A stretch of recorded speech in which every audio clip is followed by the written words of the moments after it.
Etcetera. तो ये तीनों बहुत इंपॉर्टेंट थे। नेक्स्ट है हमारे पास कंसेप्ट हाइपर पैरासाइट्स का।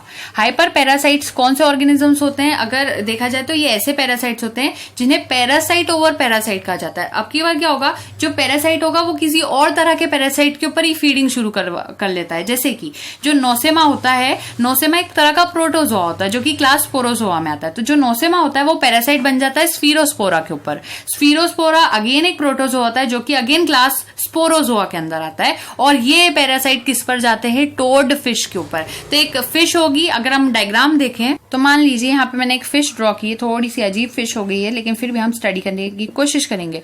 तो ये जो फिश है इसके ऊपर एक पैरासाइट होगा, मान लीजिए एक पैरासाइट है।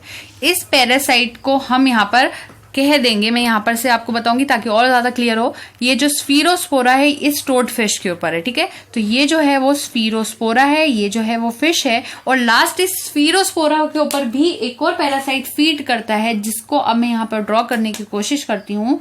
उसको और ड्रॉ करेंगे, वो हो जाएगा नोसेमा।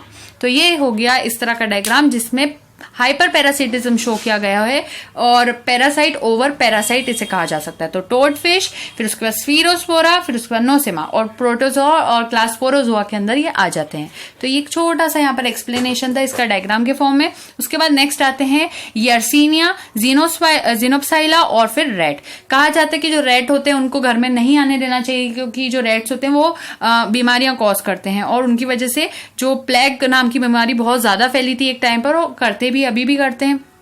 अब क्या होता है, ये जो रैट होता है वो रैट खुद डिजीज कॉजिंग नहीं है, उसके ऊपर एक ऐसा पैरासाइट होता है जिसका नाम होता है ज़िनोप्साइला, जो कि एक इंसेक्ट होता है और उस इंसेक्ट को रैट फ्ली भी कहा जा सकता है। अब इस ज़िनोप्साइला का भी कोई यहाँ पर रोल प्ले नहीं कि वो डिजीज कॉज करेगा, वो भी एक तरह का फ्ली है, सिर्फ उसकी छोटी सी एक उसके लिए भी जू कह सकते हैं हम, रैट की जू कह सकते हैं। लेकिन इस रैट फ्ली के ऊपर एक और छोटी चीज होती है जिसको कहा जाता है Yersinia, and the Yersinia is a main culprit here. वो क्या करता है, ये जो यर्सीनिया होता है ये एक ऐसा बैक्टीरिया होता है जो कि ब्यूबोनिक प्लेग को कॉज करता है। तो ये यर्सीनिया ऐसी चीज है जो कि ओरिजिनली डिजीज कॉज करी, पर नाम किस पर आ रहा है? रैट के ऊपर आ रहा है। तो एक छोटी सी यहाँ पर डेफिनेशन थी। अब उसके बाद यर्सीनिया पेस्टिस जो है, इस यर्सीनिया का ओल्ड नेम जो था वो करंट नेम जो है वो यर्सीनिया पेस्टिस है। पुराने टाइम पर उसको ओल्डर नेम पास्चुरेला पेस्टिस कहा गया था। तो ये दोनों नाम एक ही ऑर्गेनिज्म के जिसको यर्सीनिया कहा जाता है, एक ओल्डर नेम है और एक करंट नेम है। तो ये था। सो आई होप आज जो हमने पढ़ा वो आपको अच्छे से समझ में आया होगा। इसके बाद हम दूसरे क्राइटेरिया के बेसिस पे डिवीजन करेंगे।